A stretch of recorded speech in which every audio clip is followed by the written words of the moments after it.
We couldn't afford presents for your kids this year, Mom said softly, her eyes darting to avoid mine. I nodded, trying to keep my face neutral. It was Christmas Eve. My twins were on the carpet, coloring the backs of leftover gift wrap, still smiling, still hopeful. I said it was fine. Said we understood. Said we were just happy to be together. Then, my sister's SUV pulled into the driveway, doors flying open like a movie scene. Her kids came tumbling out with designer boots, perfect curls, and that look that says we're the favorites and we know it. We watched as they tore into boxes marked with their names in gold calligraphy. iPads. Sneakers that cost more than my rent. Tickets to a concert I knew my daughter had quietly wished for. Wow, Santa really outdid himself, Mom beamed. I looked at my kids, still smiling, still pretending. I zipped up their coats. One button. Then the next. Then the next. Dad chuckled from behind his paper. You know times are hard. And that was it. I packed our things, whispered something soft to my kids. And we left. No raised voices. No tears. Just the sound of boots on tile. The next morning I woke up, poured my coffee, and opened my laptop. Typed a single post. Not angry. Just honest. And within 15 minutes, my phone began ringing. Cousins. Aunts. Even Mom. Because sometimes the truth doesn't need to shout. It just needs to be seen.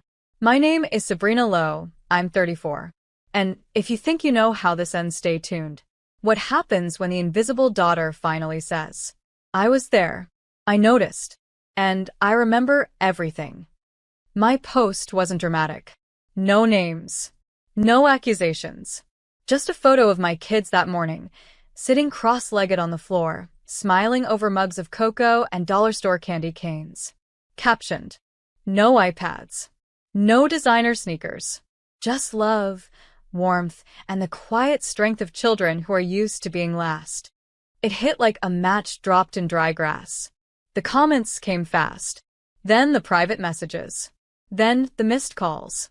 Even my quietest cousin, the one who never likes anything, messaged me.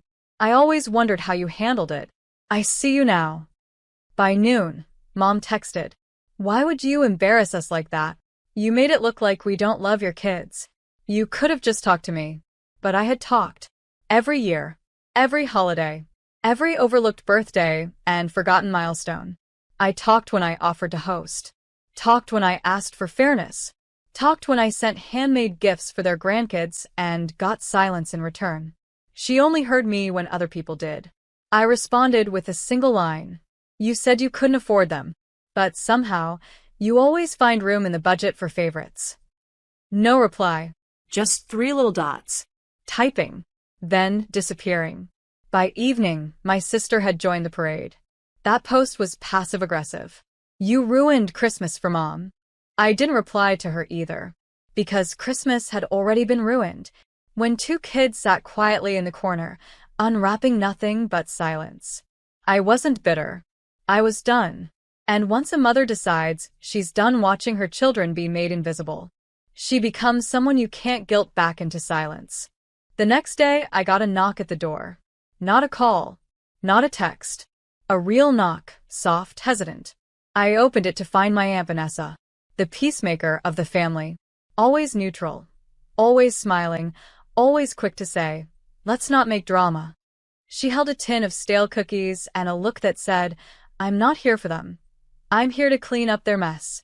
I just came to check in, she said, stepping inside without asking. You know your mom's heart is broken, right? I said nothing. Let her keep going. She's been crying for days. Your sister's furious. Your post made them look like villains. Then maybe, I said calmly, they should stop writing themselves into that role. She blinked. That fake smile falter. The moment where words start to lose control. They love your kids, Sabrina. You know that. No, I said. They love being seen loving my kids, when it's convenient. When there's a camera.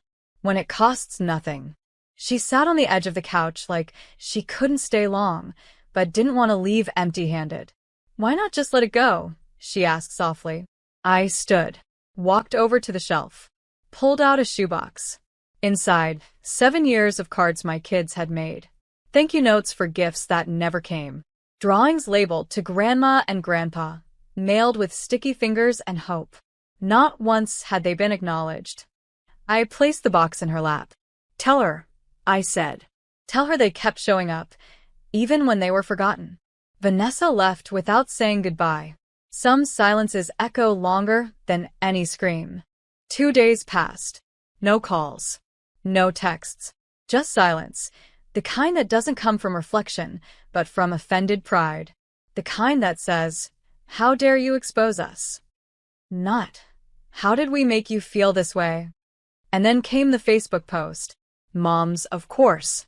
A photo of my sister's kids holding their new iPads, captioned, "So grateful to spend another magical Christmas with our beautiful grandchildren. Hashtag family is everything, hashtag blessed." I stared at it, not because it surprised me, it didn't, but because the caption was so perfectly, painfully curated. My children weren't in a single frame, not even in the background. Aunt Vanessa commented, "Such precious memories. You're the best grandparents anyone could ask for." And beneath that, silence. No one dared ask about my kids. No one dared mention the absence. So, I posted again. Just one sentence. If love is measured by photos and presents, I'm glad my children are being raised to understand what love is not. It exploded. Again. More shares. More comments. And this time, messages from people I didn't even know. I thought I was the only one. You put into words what I've carried for years. Thank you for speaking it out loud. I wasn't bitter, but I was awake. Sometimes it takes public silence to finally hear your own voice. And mine had grown tired of whispering. This wasn't a feud. It was a funeral. For the version of me who kept trying to earn what should have been given freely. It wasn't long before the phone calls turned performative. First came my brother-in-law, the family's unofficial PR manager. He spoke in a low, serious voice, like he was handling a scandal. "Look, Sabrina, I'm sure your mom didn't mean anything by it. You know how holidays get." I let him speak. Let him stumble through faux concern and polite gaslighting. Then I asked, "Do you remember what my kids got for Christmas last year?" Silence. A pause. A throat clear. They weren't at the main party, right?" "They were," I said quietly. "They were sitting next to you. They each got a $5 coffee card and a used coloring book." He didn't respond. Didn't need to. I hung up. This wasn't about money. It never had been. It was about effort. About love that didn't need to be flashy, just fair. That evening, my daughter asked, "Did Grandma forget about us again?" I paused, then told her the truth. "No, baby. She just remembered your cousins louder." She nodded like she understood more than I wanted her to, because she did. Kids always do. I opened the top drawer of my desk and pulled out the birthday card Mom had sent me 2 months earlier. No note. No message. Just "Happy birthday." Pre-printed. She hadn't even signed it. That card had sat like a weight in that drawer ever since.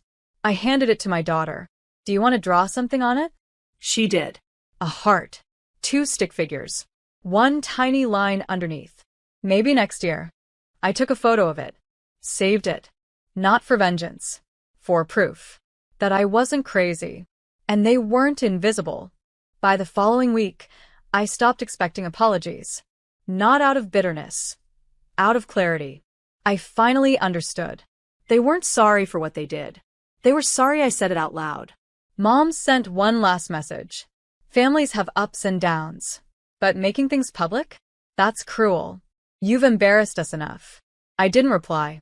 But I did open a new document. Titled, what they called Cruel.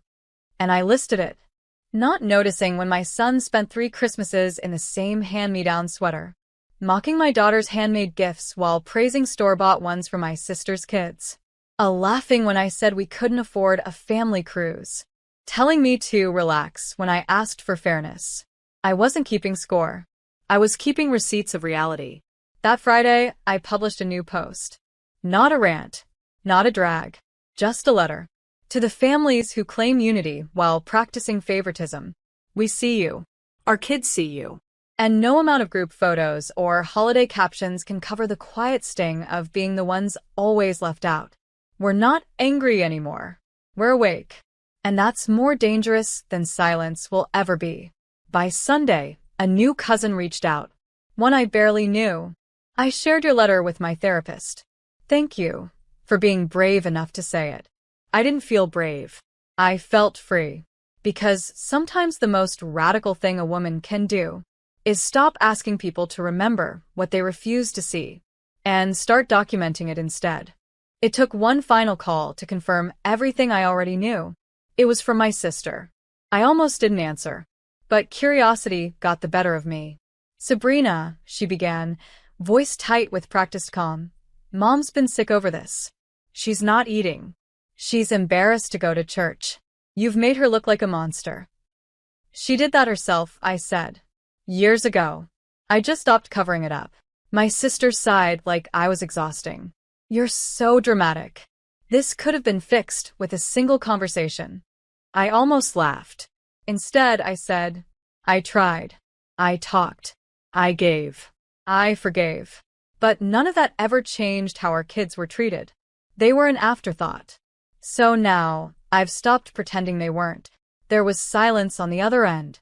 Then she muttered, You've always been jealous. That was it. That old card. The favorites defense. Jealousy. As if wanting fairness was envy. As if expecting love meant I was greedy. I didn't yell. Didn't explain. I just hung up. Because some endings don't need goodbyes. They just need boundaries. That night, I sat with my kids and showed them how to write letters to themselves. I told them, write down what you're proud of. What you survived. What you want to remember, even if no one else does. My daughter asked, even the sad stuff? Especially the sad stuff, I said. Because if you don't write your own story, someone else will write a quieter version and leave you out of it.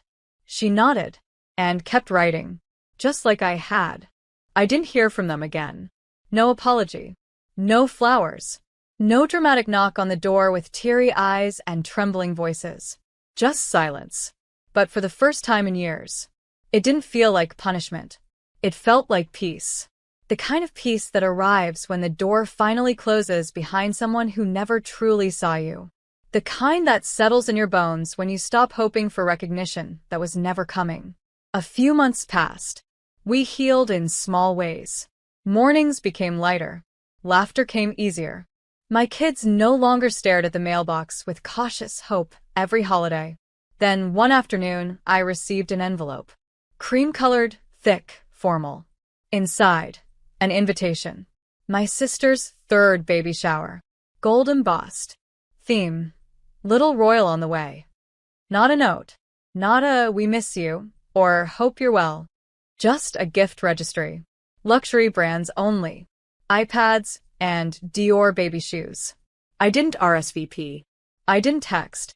I didn't feel guilty. Instead, I picked up my kids early from school. We stopped for ice cream. Sat on the curb. Talked about the kind of people we wanted to be. When we got home, I handed them each a journal. Write anything, I told them. What you're proud of. What you've survived. What made you feel small. What helped you grow again. My daughter looked up. Even the sad parts? Especially those, I said. Because if you don't write them down, the world will rewrite them without you. That night, I posted one final thing. A photo of us. Nothing glamorous. Just my son laughing mid-bite, my daughter wrapped in a blanket, cheeks sticky from marshmallows. The caption read, Sometimes, peace isn't found in forgiveness. Sometimes, it's found in the quiet act of no longer begging to be remembered. I turned off the comments. Not out of anger. Out of completion. They could tell their version. Say I was dramatic. Say I overreacted. Say I distanced myself. They'd be right. I distanced myself from hurt. From favoritism. From invisible roles labeled dutiful daughter. I distanced myself so my kids wouldn't grow up thinking love came with conditions. And that Christmas, our first without them, was simple, messy, real. We danced in pajamas. We built a crooked gingerbread house. And we knew, without question, we were enough. A woman spends years quietly supporting her parents, showering them with financial help, love, and effort, only to watch them constantly favor her sister's children, leaving her own kids overlooked and forgotten. The final blow comes at Christmas, when her children receive nothing while her sister's kids unwrap iPads and designer gifts. For the first time, she doesn't stay silent. She walks out, not just from a party, but from a lifetime of being invisible. The next morning, she posts a quiet truth that shakes her entire family, not with anger, but with clarity. What follows is emotional manipulation, guilt trips, and the age-old accusation, "You've embarrassed us." But this time, she doesn't back down. She sets boundaries. She tells her story, and thousands of strangers echo back. Same. This story teaches us that silence may keep the peace on the surface, but it breaks something inside you. That favoritism within families doesn't just harm adults, it teaches children their worth is conditional. And that healing sometimes begins when you stop trying to be invited and start building a space where you are already enough. If this story made you feel seen, if you've ever been the child who gave too much or the parent who didn't notice, ask yourself, who have I made invisible in the name of family peace? And when was the last time I asked them how they really feel? Because love that forgets to see isn't love at all.